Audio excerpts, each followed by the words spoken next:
예, 먼저 우리 김영찬 어린이에게 강금순 단장님께서 선물을 증정하겠습니다. 영찬이 고맙습니다. 인사하고 사진처럼 자, 앞에 보세요. 뭘 잘해서는 아니고 그냥 어린이라는 이유 하나로 그냥 선물입니다. 가정단 준비했습니다. 김영인 어린이에게 우리 이정 가정단 서기부교님께서 선물 증정하겠습니다. 네, 우리의 미래이자 꿈이자 그죠? 예, 잠깐 서서 우리 믿음의 어머니 되신 우리 부교님들과 그리고 우리 영찬이 영인이가 이 덕암 영문에 지금 3년째 있잖아요. 우리 영찬이 영인이에게는 이 덕암 영문이 평생 기억이 남을 거예요. 그죠? 하나님께서 어디로 인도하실지 모르지만 내가 이곳에서 보낸 그 시간, 여러분의 그 뒷모습을 보거든요. 영찬이가 여러분의 뒷모습 100년이 넘는 이 구세군 덕암 영문에서 이곳에서 정말 오랫동안 신앙생활한 그 여러분의 꼬부라지신 허리일지언정, 몸이 아플지언정 예배를 나오셨던, 아픈 몸을 이끌고라도 예배를 나오셨던 그 사모하는 예배에 열심히 있는 우리 덕암 영문의 부교님들의 모습을 우리 영찬이 영인이가 배웠으면 좋겠어요. 그 마음으로 여러분 같이 이 시간 잠깐 같이 함께 기도해 주셨으면 좋겠습니다. 우리 함께 한 1분만 우리 아이들을 위해서 통성으로 기도해 주시고 제가 마무리 기도하고 마칠게요. 하나님 감사합니다. 우리 구세군 덕암 영문에 100년이 넘는 전통을 가진 우리 구세군 덕암 영문에 김영찬, 김영인 어린이를 보내주심을 감사합니다. 하나님 믿음의 연륜이 무엇인지, 참으로 하나님을 믿는다는 것이 무엇인지 이곳에서 배우게 하시고 깨닫게 하여 주시고, 또 묵묵히 신앙의 걸음을 걸어가시는 우리 부교님들의 그 뒷모습을 바라보며 하나님의 또 모습을 상상할 수 있게 도와주시니 감사합니다. 하나님 그 믿음을 이어받을 수 있는 영찬이와 영인이가 되게 도와주시고, 아버지 이 교회의 미래가 되게 하여 주시고, 참으로 구세군의 미래가 되게 하여 주셔서 많은 죽어가는 영혼들이 우리 영찬이와 영인을 통하여서 하나님께로 돌아오는 구원의 역사가 일어나게 하여 주시옵소서. 아버지 이 땅의 것만을 바라는 이방인과 같은 삶을 살지 않게 하시고, 하나님께서 주시는 하늘의 것을 사모하는, 하나님께서 기뻐하는 삶을 살아드리는 우리 귀한 다음 세대가 될 수 있도록 영찬이의 영인을 축복합니다. 하나님 이 시간 가득히 주님의 성령의 은혜를, 성령의 능력을 부어주셔서 하나님 특별히 믿음의 어머니로 아버지 이제 기도하며 함께 나아가는 우리 강금순 단장님, 또 이미정 서기부교님, 가정단 서기부교님 기억하여 주셔서 기도에 힘을 더하여 주시고, 참으로 무엇을 위해 기도할지 알지 못하는 우리에게 성령 하나님 감화 감동 주셔서 하나님께서 기뻐하시는 기도의 제목을 올려드리는 저희 모두가 될 수 있도록 하나님 함께하여 주시옵소서. 하나님 감사합니다. 오늘 가정의 달 어린이 주일 또 어버이 주일을 맞이하여 우리가 믿음의 어머니 결혼식을 하였습니다. 하나님 우리가 참으로 아이들을 사랑하는 그 마음 더하여 주시어서 아이들이 귀해지는 이때에 다음 세대를 위한 기도를 놓지 않게 하여 주셔서, 하나님 정말 어렸을 때부터 이스라엘 백성들은 하나님의 말씀을 가르치고 아버지 이마에도 새기고 가슴에도 새기고 손목에도 새기며 하나님의 말씀을 기억하라고 그렇게 가르치라고 하셨건만, 하나님 저희가 그러하지 못하였음을 주님 용서하여 주시고, 아버지 하나님 우리가 오직 사랑으로 기도함으로 하나님께 간구하오니 아버지 이 아이들의 미래를 하나님 아버지 보장하여 주시옵소서. 이 아이들이 하나님의 기쁨이 되는 아이들로 자라날 수 있도록 하나님 축복하여 주시옵소서. 영찬이와 영인이가 이곳에서의 신앙의 시간과 여정이 하나님께 기쁨이 되고 우리 모두에게 기쁨이 되는 그날이 올 것을 믿습니다. 하나님 우리가 믿음으로 감사함으로 기뻐함으로 기도하오니 하나님 축복하여 주옵소서. 감사함이 예수님의 이름으로 기도합니다. 아멘. 네, 여러분 박수 쳐주시고 감사합니다. 들어가시겠습니다.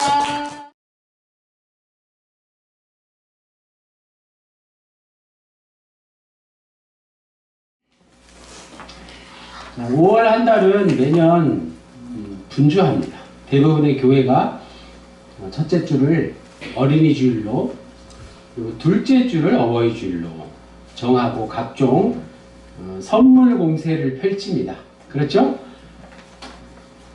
또 구세군에서는 셋째 주를 가정단 주일로 지키면서 축제 분위기를 이어갑니다. 그동안 부진했던 전도, 봉사활동 등을 열심히 해서 예수님이 부활하신 후 50일째가 되는 성령 강림절을 앞두고 부활의 증인으로 살자고 외치는 그런 캠페인을 많이 펼치죠. 그런 사역을 합니다. 이게 명목상으로 그치면 곤란합니다. 형식적으로 치우치면 안 될 것입니다. 성령 강림절을 총동원 주일이라고 정해놓고 그날 많은 사람들을 초청해서 시상식을 여는데만 치우치다 보니 지금이 무슨 절기죠? 예수 그리스도의 부활 생명에 대한 깊이 있는 말씀은 좀 물 건너간 지 오래인 것 같고 그걸 대신하는 시상식과 축제 같은 분위기가 오늘 한국 교회의 어떤 문화를 자리 잡고 있습니다. 도서관에 갔다가 우연히 한눈에 들어온 책이 있어서 빌렸는데 아주 잘 읽고 있습니다. 우리 논산 출신인 작가가 여러 명 되세요. 그 중에 박범신 작가가 있는데 그에 저서 논산일기에서 이런 글을 썼습니다. 신은 인간을 자유롭게 창조했다. 라는 그 유명한 임마누엘 칸트 철학가의 말에도 불구하고 그 작가의 젊은 날에는 정치적인 억압 때문에 자유가 없었다고 고백합니다. 그런데 정치적인 자유를 얻게 되니 이제는 자본 권력의 억압이 그 자리를 메우고 있다고 고백했습니다. 순교자라는 뜻의 헬라어는 마르투스입니다. 발음이 그대로요. 마르투스. 여기서 이제 영어 단어가 좀 어려운데 마르투스라는 헬라어 원어의 뜻에는 순교의 의미 외에 또 중요한 의미가 있습니다. 뭐죠? 증인이라는 의미입니다. 순교자와 증인은 어떤 면에서 같은 뜻이에요. 기독교인은 모두 증인이라는 의미입니다. 증인 아시죠? 법정에 가면 선서를 하고 진실말을 말해야 하는 사람이 증인이에요. 거짓말을 하면 감옥에 가요. 기독교인이 순교자의 영성으로 산다는 것은 자신의 삶에서 증인으로서의 정체성을 동시에 유지하겠다는 뜻을 담고 있습니다. 증인은 자신이 증언해야 할 대상을 분명하게 알고 있어야 합니다. 그렇다면 우리 기독교인은 누구를 증언해야 한다고요? 예수님. 예수 그리스도의 특별히 부활을 증언할 수 있어야 하겠죠. 그것 없이 증인으로서의 삶, 순교자의 삶은 불가능합니다. 이 말을 거꾸로 하면 우리가 증인과 순교자로 살지 못하는 이유는 예수 그리스도를 잘 알지 못한다는데 그 이유가 있는 것이죠. 예수님의 부활에 대해서 깊이 생각해 보지 못하고 제대로 경험하지 못했기 때문이라는 것입니다. 우리가 기독교 신앙을 통해서 구원받았다고 하더라도 실제의 삶 속에서 순교자로 산다는 것, 증인으로 살기가 힘든 이유가 바로 이것입니다. 아무리 신앙이 오래돼도, 아무리 신앙이 성숙해도, 아무리 신앙이 깊어도 죄와 사망의 두려움을 떨치기는 어렵기 때문입니다. 인간의 본성이 그런 것이죠. 극단적인 경우뿐만 아니라 일상에서도 우리는 끊임없이 잘 생각해 보니까 순교가 아니라 죄송한 말씀이지만 배교에 더 쉽게 휩쓸립니다. 집에 돌아가셔서 일주일 살면서 늘 예수 믿는 사람답게 순교자의 삶을, 십자가의 길을 우리가 걷고 있느냐 말이죠. 우리가 어떻게 해야 할까요? 오늘 본문 말씀을 통해서 순교자 스데반의 삶을 통해서 그 답을 찾아보려고 하는 것이죠. 사도행전 말씀은 초기 기독교의 역사를 서술하는 책이에요. 그래서 역사적인 시간 순서에 따라 기록이 되었고 여러 등장인물들이 나옵니다. 복음이 예루살렘에서 시작해서 유대 전체와 또 북이스라엘, 이스라엘, 사마리아와 이방지역, 특별히 당시 세계 최강의 국가 로마 제국에까지 확장되는 대서사 드라마를 사도행전을 통해서 볼 수 있습니다. 그래서 부활절 기간에는 사도행전 본문이 많이 우리가 공부하게 되는 것이. 지난주일 설교도 사도행전이었죠? 자, 사도행전의 앞부분에는 베드로가 중심 인물이 되고요. 그 뒤로 점점 바울이 나옵니다. 그 사도행전의 중반 이후 후반부에는 주인공이 바울이라고 해도 바울이라고 할 수 있습니다. 그 사이에 몇몇 사람들이 나오는데 그 중에 가장 강렬한 인상을 남긴 이가 바로 누구라고요? 스데반입니다. 스데반. 다른 인물들의 이야기보다 스데반 이야기가 특히 강렬합니다. 오늘 본문을 읽다가 제가 또 느낀 장면은 스데반의 죽음에 누가 있었죠? 스데반의 죽음을 어떻게 보면 집행한 이가 청년 사울이었던 것이죠. 58절에 보면 사울이라 하는 청년의 발 앞에 두었다. 즉 스데반을 죽인 인물 중에 대표격은 바로 사울이었다. 사울이 이제 회심해서 사도행전의 주역으로 나오게 되는 것이죠. 그만큼 스데반의 역할은 중요했습니다. 기독교 역사에서 최초의 순교자가 바로 스데반이기도 했습니다. 사도행전을 써내려가고 있는 의사 누가는 스데반의 순교 장면을 이렇게 전하고 있습니다. 초기 예루살렘 교회는 12사도 외에도 7명의 지도자를 세웠는데 그 중에 한 인물이 바로 스데반입니다. 7 집사 하면 바로 대표격이 또 스데반입니다. 스데반은 예수님의 제자, 즉 사도들의 버금가는 권위가 있는 인물이었던 것이죠. 그의 설교가 오늘 보면 앞부분에 아주 장렬하게 길게 나오는데 사도들의 베드로의 설교와 버금갑니다. 사도행전 6장 8절 그리고 10절에 스데반에 대해서 이렇게 말씀하고 있습니다. 스데반이 은혜와 권능이 충만하여 큰 기사와 표적을 민간에 행했다고 말입니다.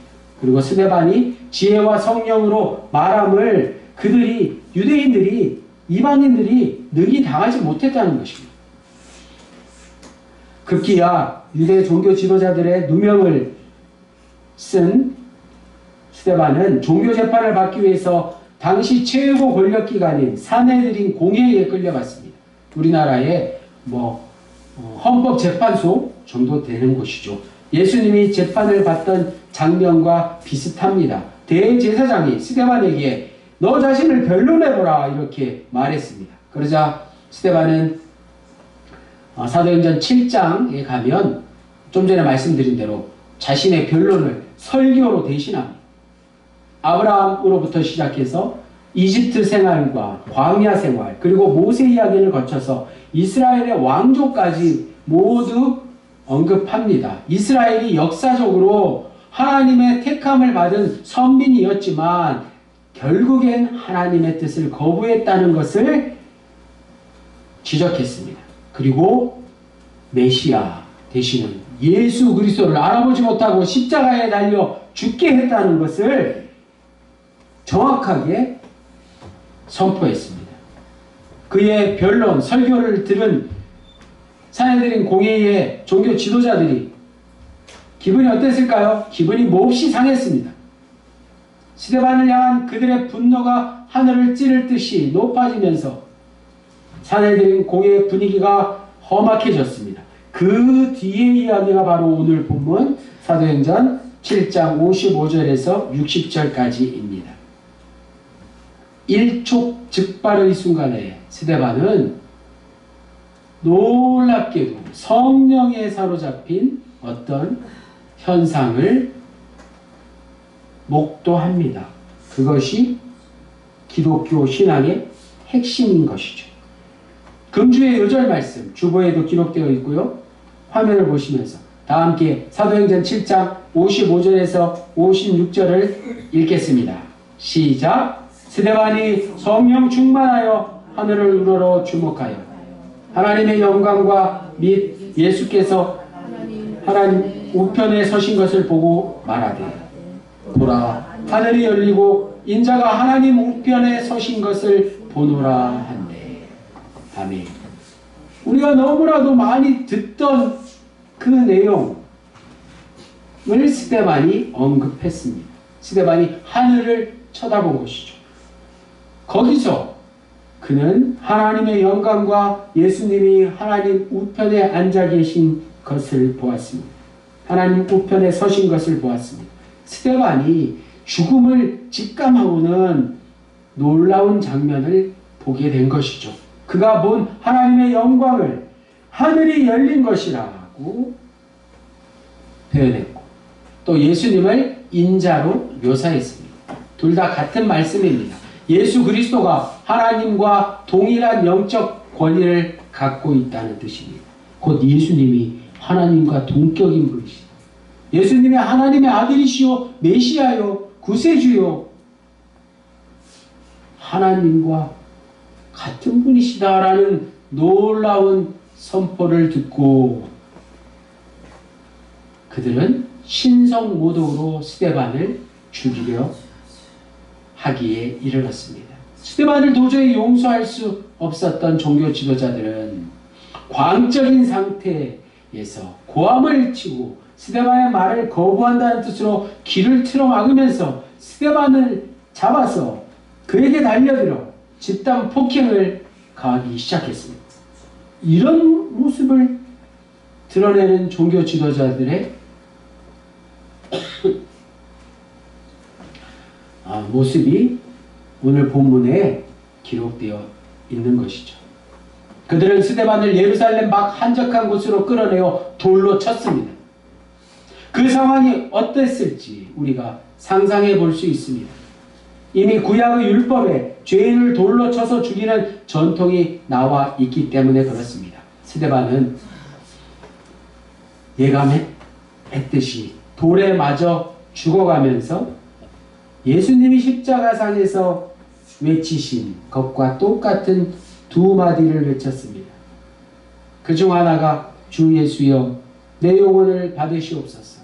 이고 다른 하나는 주여 이 죄를 저들에게 돌리지 마옵소서입니다. 이 말을 마치고 그는 조용히 숨을 거두었습니다. 지금까지 이야기가 기독교 역사에서 최초로 순교당한 스데반에 관한 것입니다.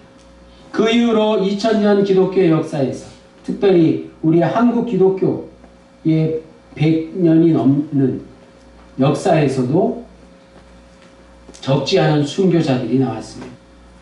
지난 2000년 동안 순교의 역사가 곧 기독교의 역사였다는 것입니다. 로마 제국 시대만이 아니라 그 이후에도 계속되었을 뿐만 아니라 오늘날에도 순교의 역사가 반복되고 있다는 것이 믿어지십니까? 엔도 슈샤크의 침묵이라는 소설, 사일런스라는 영화로도 만들어졌는데요. 300년 전쯤에 우리보다 이미 300년 전에 일본 막부 시대에 벌어졌던 카톨릭 교회에 대한 순교 이야기를 써내려간 것이죠. 당시 카톨릭 교회 신자들은 후미에는 예수님 모습을 나무판이나 철판에 새겨서 늘 품고 다니는 거예요. 십자가나 성물을 늘 가지고 다니면서 신앙을 돈독히 했던 도구가 후미엔데, 일본말로 후미엔데, 예수님의 얼굴이 그려져 있는 조각, 그것을 밟으라고 기독교를 탄압했던 것입니다. 밟고 살아난 일본인도 있고요. 끝까지 밟지 않고 순교를 당한 일본 신자도 있습니다. 엔도 슈샤쿠는 순교자들을 통해서 하나님의 침묵을 고발하려고 했을 것입니다. 왜 하나님은 저들을 내버려 두십니까? 그러면서 기독교의 역사가 시작된 것은 곧 순교의 시대가 열린 것이라고 말씀하고 있습니다. 기독교 신앙을 인정하느냐 아니면 부정하느냐에 따라서 실제로 이 목숨이 갈리는 순교의 시대가 분명히 우리 앞의 역사 속에서 계속되어 왔다는 것입니다.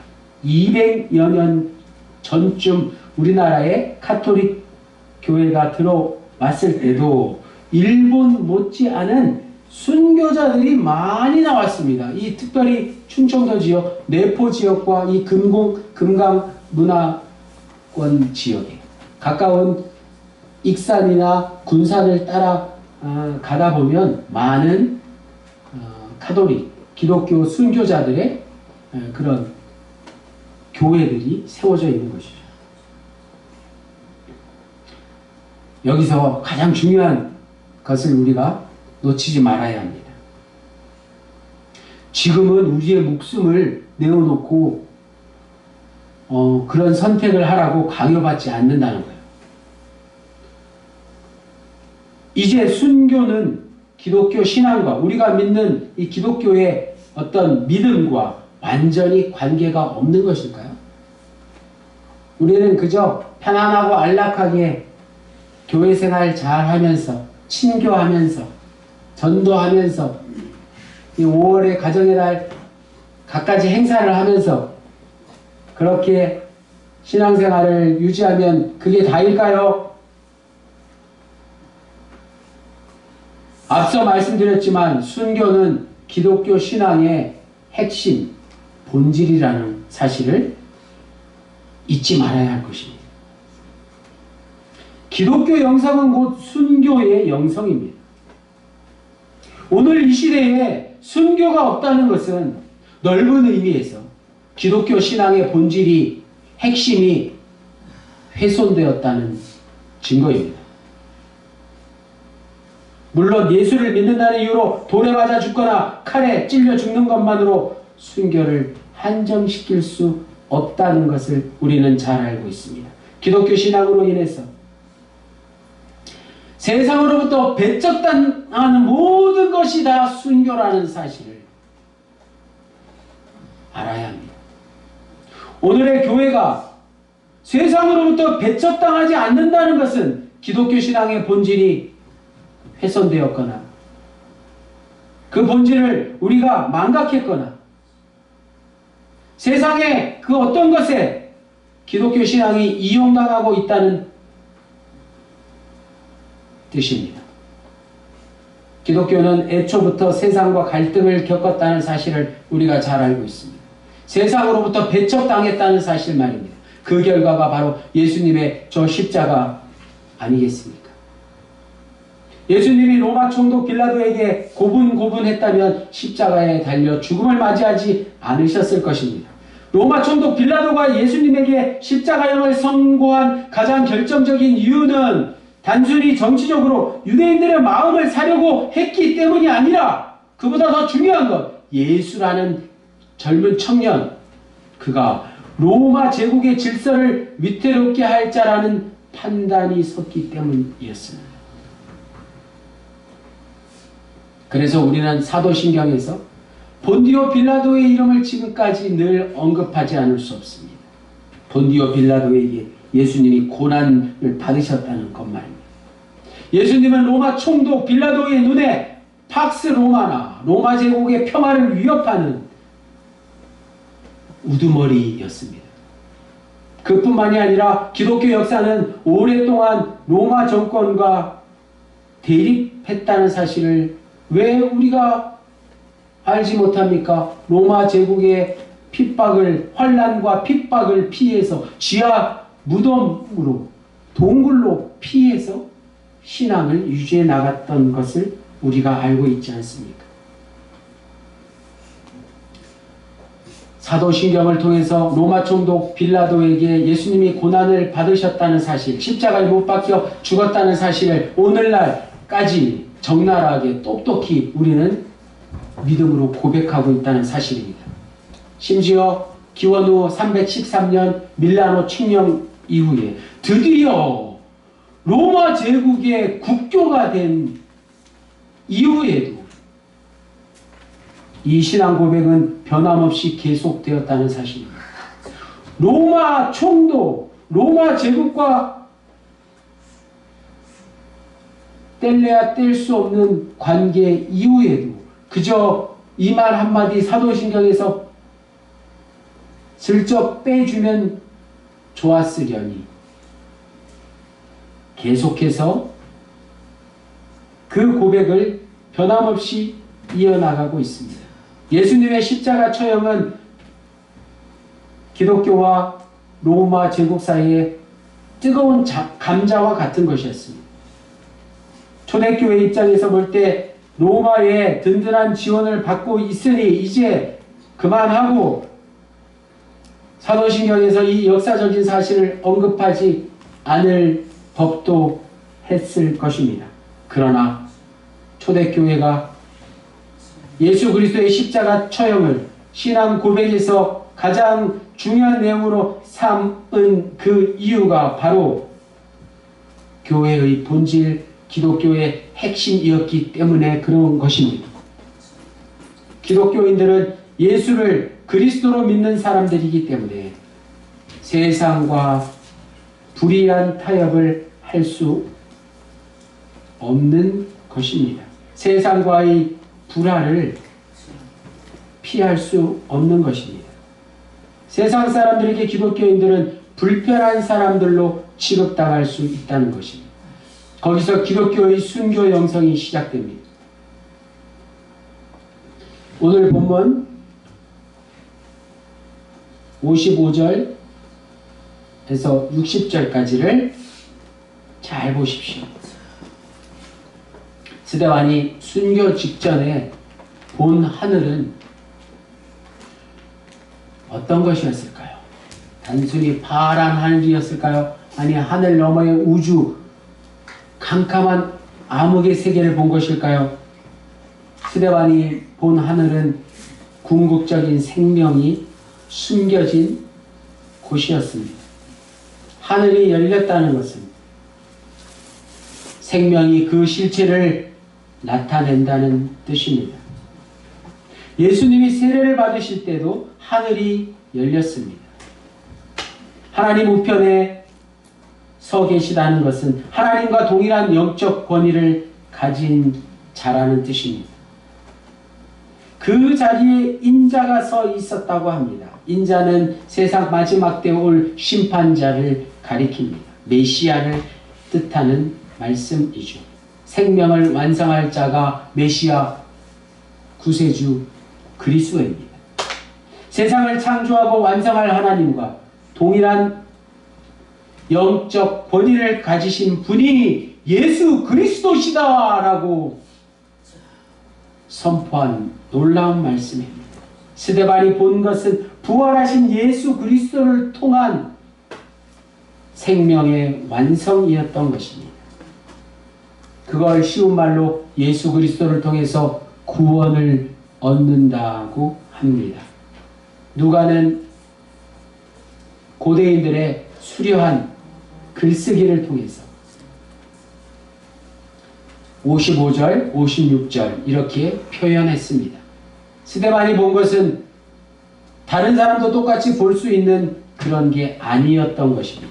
볼 수 있는 눈이 있을 때만 보이는 생명의 세계였습니다.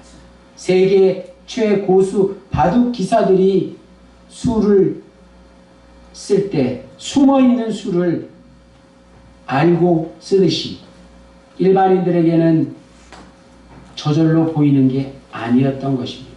실제로 일어난 현상이 아니라면 그게 무슨 의미가 있냐고 생각하는 것은 성경을 오해하는 것입니다. 스데반의 순교 장면은 신문 기사에서 나온 객관적인 사실보다 훨씬 더 궁극적인 현실이고 진리라는 뜻입니다. 왜냐하면 스데반의 순교 이야기는 생명의 비밀을 엿본 이의 증언이기 때문에 그렇습니다.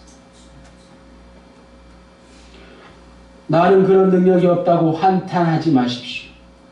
왜냐하면 우리의 삶은 결국 너나 할 것 없이 모두 다 순교를 맞이할 것이기 때문에 그렇습니다.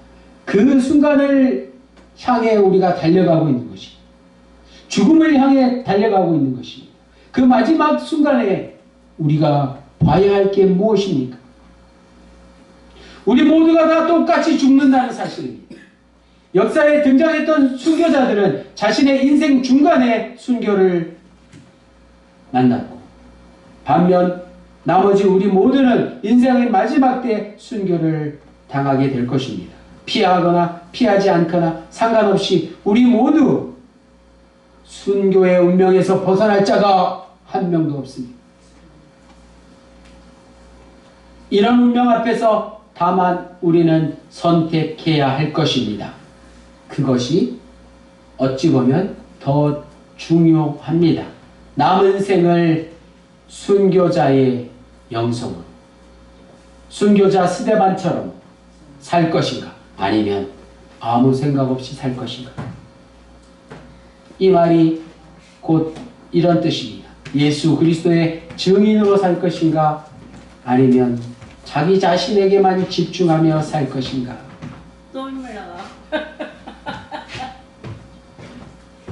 사랑하는 더감명훈의 군우님들, 순교자의 삶은 십자가의 길을 걷는 자의 삶입니다. 예배 전 찬양에서 고백했듯이 오늘 우리의 삶에 주님의 흔적이 남는 삶을 살아야 합니다. 그러면 우리 모두가 다 순교자의 삶을 사는 게 됩니다. 조롱하는 소리, 세상 유혹 가운데서 순교자 스데반의 영성으로 살고 싶으시죠? 그러나 실제로 어떨 때는 그렇게 살지 못한다고 해서 결코 절망하지 마십시오. 하나님의 사랑이 영원히 우리와 함께 할 것이기 때문에 그렇습니다. 우리가 하나님을 완전히 포기하지 않는다면 그런 배교 행위를 통해서도 하나님은 우리에게 자신의 흔적을 남기실 것입니다. 하나님의 은총이 임하지 않는 것은 의도적으로 하나님을 거부하지 않는 한 세상 어디에도 없기 때문에 그렇습니다.